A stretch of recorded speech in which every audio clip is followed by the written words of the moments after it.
राधे राधे। कुंज बिहारी श्री हरिदास, विठ्ठल विपुल बिहारी निदास। बांके बिहारी जी मंदिर की सत्य घटना जो कि आज से कई वर्ष पुरानी है। बांके बिहारी जी के मंदिर के बाहर कई वर्षों से एक अंधा भिखारी भीख मांगता था। जो भी मंदिर से आता जाता उसी से कहता, बिहारी जी के नाम पर कुछ दे जाओ, खाली मत जाओ वरना बिहारी जी के दर्शन अधूरे रह जाएंगे। कई वर्षों बाद एक दिन बिहारी जी का एक भक्त वृंदावन आया अपने बांके बिहारी जी के दर्शन करने। जैसे ही वह व्यक्ति उस भिखारी के पास से निकला तो भिखारी उससे बोला, कुंज बिहारी के नाम पर कुछ दे दो भैया। वह व्यक्ति बोला, देखो इस भिखारी को, दुनिया के मालिक के दरवाजे पर बैठकर संसार के व्यक्ति से मांग रहा है। बिहारी जी की चौखट पर बैठने से भी इस भिखारी को संसार से मांगना पड़ रहा है और मांग भी उसी के नाम से रहा है जिस पर इसको बिल्कुल भरोसा नहीं है। शायद वह व्यक्ति कोई संत रहा होगा, तभी तो उसके मुंह से ऐसी बात निकली। उस व्यक्ति ने भिखारी के पास जाकर कहा, पहले उसके तरफ मुंह करके तो बैठ जाओ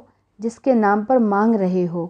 वह व्यक्ति तो अपनी बात को बोलकर आगे निकल गया, लेकिन उस भिखारी को उसकी बात हृदय में चुभ गई। वह मन में बोला, बात तो उसकी बिल्कुल सत्य है, जो सबकी झोली भरते हैं मैं उसकी चौखट पर पीठ करके बैठा हूँ। कितने भ्रम में था मैं, संसार से मांग रहा था, अब मैं संसार से नहीं अपने कुंज बिहारी से मांगूंगा। और उसी समय वह अंधा भिखारी खड़े होकर गिरते पड़ते बिहारी जी के मंदिर में प्रवेश कर गया। भीड़ से आगे निकलकर बिहारी जी के सामने जाकर खड़ा हो गया। बिहारी जी से बोला, मैं आज तक आपके होते हुए इस संसार से मांग रहा था, लेकिन मैं आज आपसे मांगने आया हूँ। ये कहते हुए उसने अपना कटोरा श्री बांके बिहारी जी के सामने कर दिया। तभी अचानक एक भक्त श्री बांके बिहारी जी के दर्शन करके बाहर की ओर निकलने जा रहा था। उसने इस भिखारी के कटोरे में एक सिक्का डाल दिया। भिखारी को जैसे ही कटोरे में सिक्के की आवाज आई, उसने सिक्के को माथे से लगाया और मंदिर से बाहर निकल गया। भिखारी बहुत आनंद में था। उसने सोचा,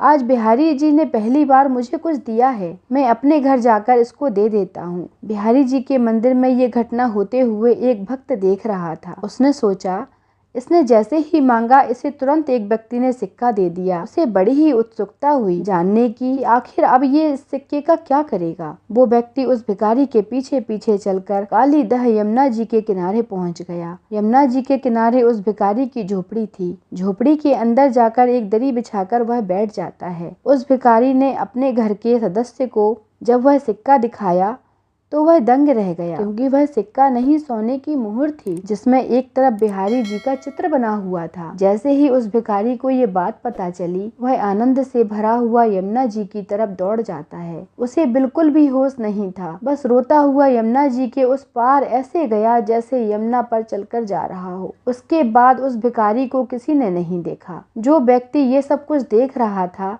उसने उसी दिन मंदिर के सेवायत गोस्वामी जी को ये बात बताई। पूरे वृंदावन में जैसे ही ये बात फैली, सभी आश्चर्य करने लग जाते हैं। तभी से मंदिर के बाहर कोई भी भिखारी मांगने के लिए नहीं बैठता। मंदिर से थोड़ी दूर पर ही भिखारी बैठते हैं। ये नियम उसी दिन से बना दिया गया था। जिस व्यक्ति ने ये घटना अपने सामने होते हुए देखी, उसने गीता प्रेस में जाकर ये सारी बात बताई और गीता प्रेस ने इस घटना को पुस्तक में प्रकाशित भी किया। बोलिए श्री बांके बिहारी लाल की जय। बोलिए राधे रानी सरकार की जय।